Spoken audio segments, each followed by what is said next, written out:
Senator McDonald.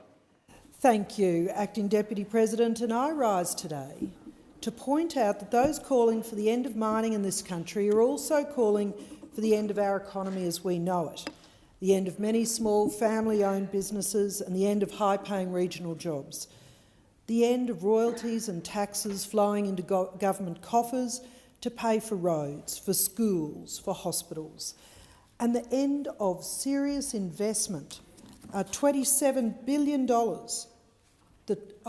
which 82% was spent within the Queensland economy alone. These are especially significant when you extrapolate those numbers across the rest of the country. And it is one thing for anti-mining campaigners to tweet angrily about this industry, but they completely miss the point, notwithstanding the fact that their mobile devices wouldn't exist without mining, but it is hypocrisy abounding in such circles. It is a great shame that mining's contribution to our lives is ignored by many of our thought and policy leaders, many who work in this place, giving oxygen to the fears of children who believe mining is destroying their futures and inspiring people to glue themselves to the road. This month, the Queensland Resources Council released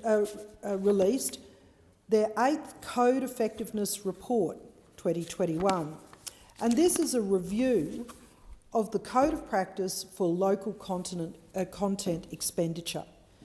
Now, this is a terrifically important document because it measures the very things that, as a community, as a society, we have an expectation that our significant miners, no matter what sector they're in, are contributing in all sorts of ways to this country, but in particular, I just want to talk about what's happening in Queensland. This report shows spending by mining and energy companies on local goods and services rose by $1 billion, 4%, and it's expected to increase this financial year. Now, 82% of the $27.7 billion of expenditure was spent in Queensland. That is money that goes to businesses, small, medium and large. It ensures a private sector employment, and remembering that the mining sector has double the average wage of salaries in this country. And average salaries in Australia currently sit at $92,000 per year. So these are incredibly well-paid jobs. And in Brisbane, which is home to thousands of FIFO miners and mining head offices, imagine what would happen to Queensland's capital if you ripped $14.2 billion out of its economy. While the size of Brisbane and its diverse business interests may be able to cushion the blow, transport that loss of spending to places that are in more distant places, such as Blackwater, Capella, Thierry, Dysart, Chinchilla and Oakey. And these towns are filled with family-owned companies servicing the nearby mines and gasworks. There are engineering firms, bakeries, service stations, laundromats, cleaners, caterers, tyre businesses and environmental services. I think this is a significant part of the mining story that is sometimes lost, that mining companies employ more environmental scientists and undertake more environmental research, surveys and programs than any other sector in the country. It is mining that ensures that the high standard of regulation demanded by government at a state and federal level are met.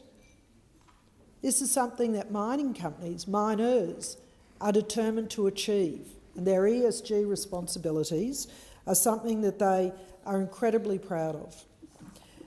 The Mackay region welcomed $5.49 billion in direct spending across 2020-21, well ahead of other mining hubs across the state.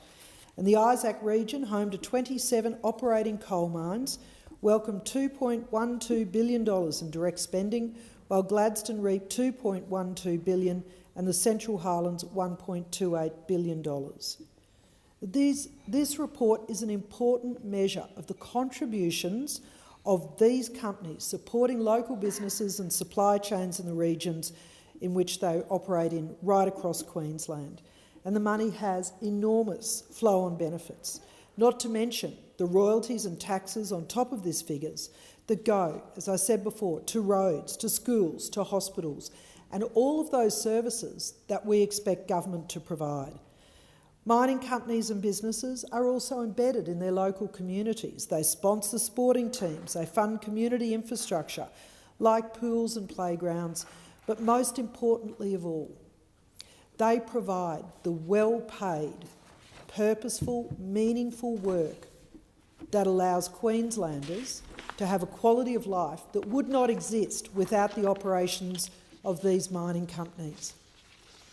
Because in these regions, it is miners that provide the jobs that allow Indigenous kids and every other young kid, young family who is in the regions to have well-paid, meaningful work. Well-paid, meaningful work. This is incredibly important because we expect our miners to be good corporate citizens, and yet they are doing the thing that allows people right across the state to live a great life. 1 in every 6 jobs and 1 in every $5 spent in Queensland can be linked to resource companies. But what is happening at a government level?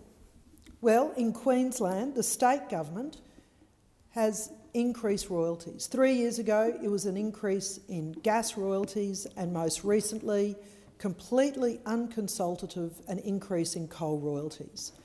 This sent a shockwave of monumental proportions, not just through the coal community, but through every mining and resource business in Queensland. It sent a level of uncertainty for investment, but in addition, the Japanese ambassador and other trading partners have expressed their serious concern about whether or not Queensland and Australia is a secure and stable trading partner, whether or not we will continue to be able to provide the energy reserves and resources that they need to operate their own economies. And we had most recently the Japanese Prime Minister fly to Australia to have exactly that conversation. The Resources Minister was last weekend in Japan having the same conversation with her counterparts to try and deflect from the fact that both at a state and federal level, Labor is determined to kill the goose that lays the golden egg for this nation. BHP and other companies have already scaled down operations in response to royalty hikes. They are very clearly telling these governments that they are now unable to make business investment decisions in these places. They are instead looking at competing jurisdictions overseas. And we know that there will be projects, and those billions of dollars that I started by talking about, the 82% that's spent in Queensland alone, and 98% which is spent in Australia. This is just from Queensland investment. But that money will not be spent in this country, it will go offshore, and it will damage our quality of life. Because this government, this federal Labor Party, this federal Labor government and the state Labor government does not have a plan to replace this section of our economy. They do not have a plan to ensure that Queenslanders and Australians will continue to enjoy the quality of life that they have currently. They have no plan. They have a cabinet that's divided. And we know that the renewable sector, that they are putting all their eggs into that basket, does not employ the same number of people, does not have the same well-paid number of jobs that we are used to in Queensland and in Australia. They certainly do not have them in the regional places with the investments in regional communities that we have got used to in this country. There is no plan to successfully convert our economy, our electricity, our jobs, our royalties and tax regimes in the absence of our resources sector in this country. I think this is incredibly dangerous, and Australians and Queenslanders should be furious that we are threatening the economic prosperity, the environmental prosperity and the future of our children and our grandchildren for a short-sighted rush to change this economy.